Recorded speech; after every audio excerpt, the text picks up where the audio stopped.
Hi, it's Marmer from Signature Electric. So we are here at the home of Peak Power, and I'm here with Imran Noorani from Peak Power, and Imran's going to tell us what he does here and a little bit about Peak Power and the history of Peak Power. Yeah, sure. So Imran Noorani here, Chief Strategy Officer at Peak Power and one of the late founders.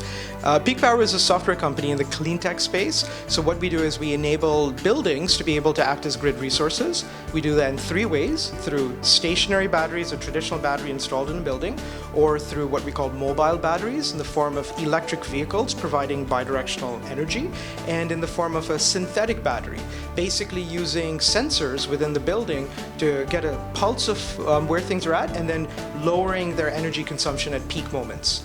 And together, that is what our software enables. It's a platform. We're having a heat event for a couple of days in Toronto. I know that because my air conditioning upstairs in the office is barely keeping up. It runs continuously. And we at Signature Electric have a Nissan Leaf, and you invited us to be part of a project. So I want to appreciate that. So tell us a little bit. I know we've got two sites downtown and that we're going to have an opportunity to see. I was at one of them yesterday when we dropped off the Leaf. Give me an idea what's happening at these two sites and how this sort of is working out with how these Leafs are involved. Yeah, sure. So at two buildings downtown, they're owned by Dream. So we have a building at 30 Adelaide Street East, and we have a building at 150 York. And each of these buildings house 10 electric vehicles. And all of these electric vehicles, as Mark mentioned, are Nissan Leafs. So they are V2G capable, meaning they're able to give electricity back into the grid, not just take it as a one-way charge. And so what we're demonstrating is that these vehicles can actually provide backup power to not just the building, but also to the grid when the grid has peak events. So you mentioned it was really hot yesterday. At moments like this, when it's really hot, air conditioning loads are really high. So typically we start to burn fossil fuels. We start to burn natural gas in order to be able to turn on quick electricity needs. And so we're saying that actually you can offset the need for fossil fuel-based electricity generation and use the line of defense. Peak Drive is a perfect example. You can use these electric vehicles to get battery out of them that was stored at a much cleaner time, off peak hours, basically. So I know on a sort of a small level, and I mean the word peak is for a reason, that I know that buildings pay what's called a peak demand charge. In other words, if they exceed a certain demand level during the day, they're penalized for this, and it's a pretty significant a penalization. And I think, if I'm understanding correctly, at least at a basic level, we'd like to try to manage that. We can manage it a variety of ways. One of them is providing energy from a different source rather than the utility. Other things are, lowering down fans and turning things off and what have you. So this is what's happening in these Dream buildings at the moment. You're looking to affect this peak demand. Am I correct? Yeah, correct. So there's sort of two things that we're doing with these batteries. So one is, as you mentioned, reducing peak demand, which is like a charge on your bill for just having this much of pipe or this much of wiring for your electricity delivery. And if you start to exceed that and your usage starts to go up, then they increase that amount the next month. So we help buildings maintain it so that they don't go into that higher threshold. And then the second thing that we do is a lot of the larger buildings are on sort of direct electricity pricing, and Ontario has this system that is basically called the global adjustment. So you have to forecast when the 5 highest hours of energy demand for the province are and reduce your amount during those times, and you get a financial benefit for that. So what we find actually with electric vehicles is that for a building that is a Class A building, meaning they're paying rates that are with the global adjustment, each car saves the building about $8,000 a year. So it's a very significant amount. Our first foray into the buildings was really on the stationary side, and a lot of our customers started giving us feedback. They said, hey, look, if you've got all the sensors in the building, weather station, etc., can you help us with our own energy consumption? We said, yeah, of course we can do that. So that building product using IoT sensors turned into a little bit of a fitness tracker for the building. It's like having a Fitbit on your wrist, but for your building, so that you can then optimize where you're using energy. And then the electric vehicle side of the equation was added on because we had this vision that you could do it through mobile batteries. And we were lucky to get some funding from the federal government that basically allowed us to do that and test it and to start building out the product in a commercial setting. That's great. This is just a very exciting way to see energy being handled in this building. We're back in, or not back, but we're in the garage with Imran, and this is where all the magic takes place in terms of the charging and the vehicle to grid. So I'll let Imran fill us in a bit what we're seeing here. Yeah, sure. So we're at 150 York. It's a dream building right downtown. So we have about 10 charging spots around here. This is what the charger looks like. So not too big. I mean, this is still pretty good advancement from the first initial designs. But what you see here is this charger is connected to the electric vehicle over here, and it's through the CHAdeMO charger, the bigger charger. So it's at about a 300 kilovolt charge right now on the charger here. And what's basically happening is the electricity is flowing from the car into the charger, into the building, back into the grid. And we have this reverse flow because today is a very hot day. So we've called what we call a peak event. So roughly 20 to 40 times a year we call a peak event. When people are working, we say, hey, leave your car. We'll be taking electricity from it and charging it. And taking electricity from the car and putting it back into the grid. And then when you're done, when the peak event is done, we'll make sure you have enough of a charge to get home. And so if you look around, we have, this car over here. We've got many other cars in the area as well. And we've duplicated the same project at 30 Adelaide Street East as well, at Yonge and Adelaide. So this is the other site that we were talking about. This is 30 Adelaide, again, downtown Toronto. Very similar to what we saw before. The leaves are here.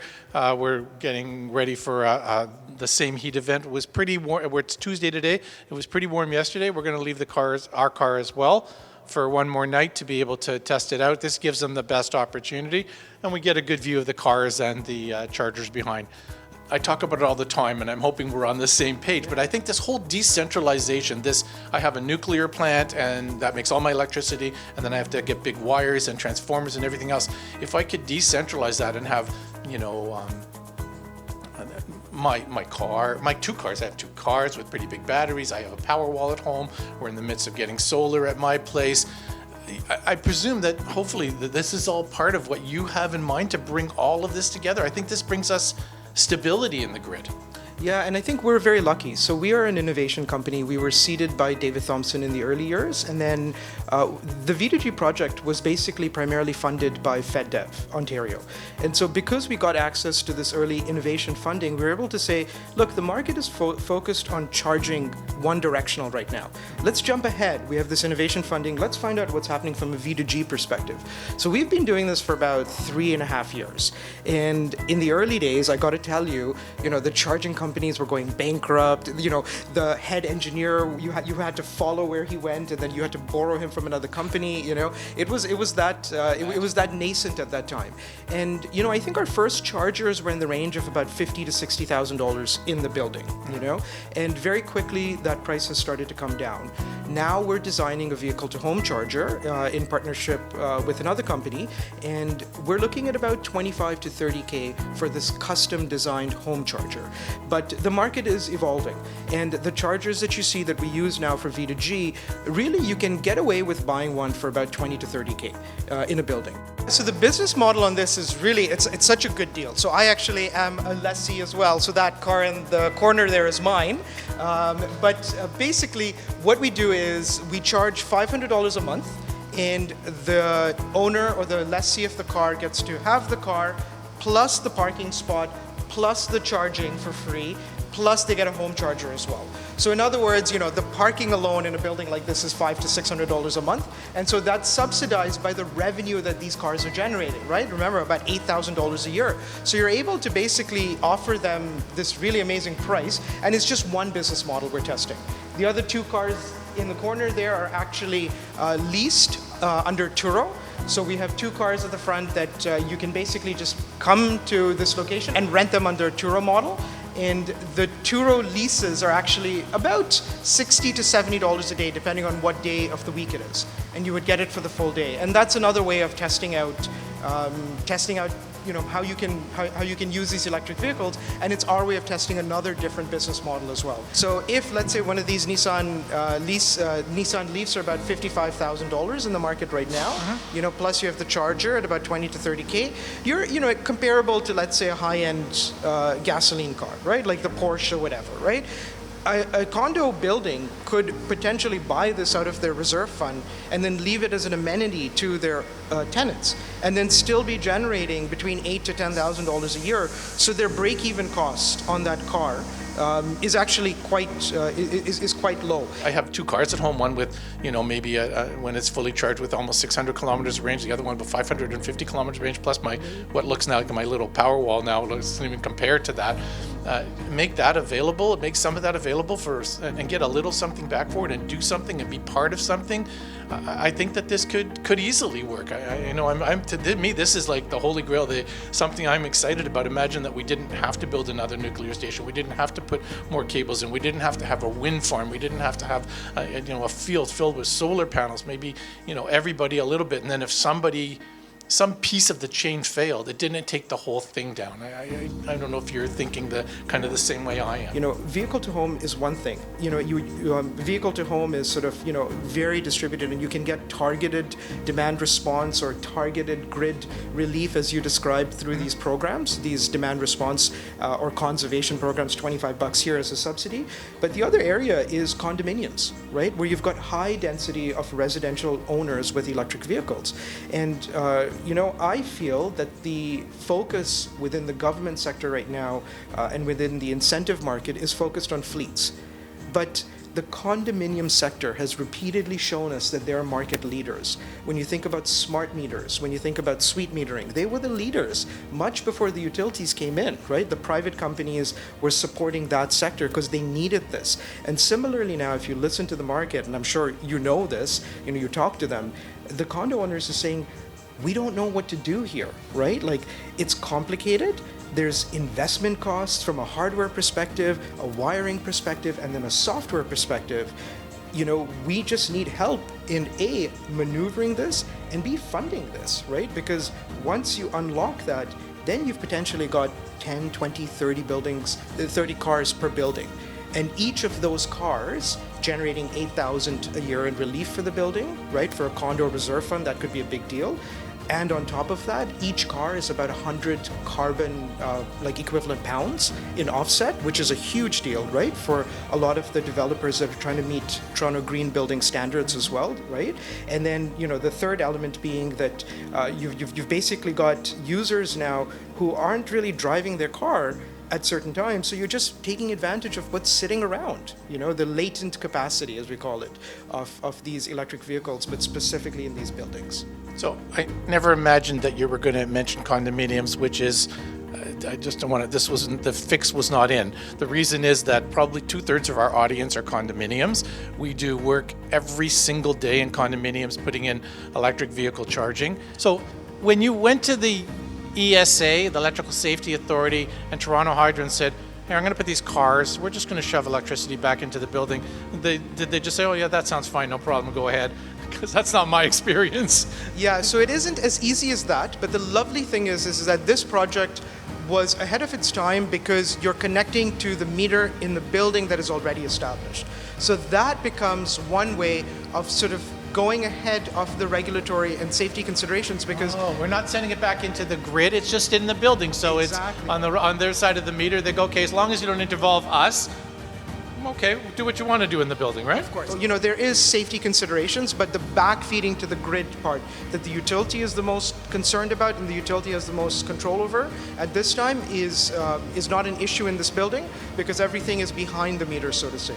And as it pertains to vehicle to home, as it pertains to people using their cars and connecting it directly into the grid, so one of these chargers being connected directly to the grid, not the home meter, that's where things will become a little bit more tricky because you're going to have to meet other safety regulations as well related to backfeeding. So even when we think of solar, most people think that their panels can be used to offset their own energy in their home.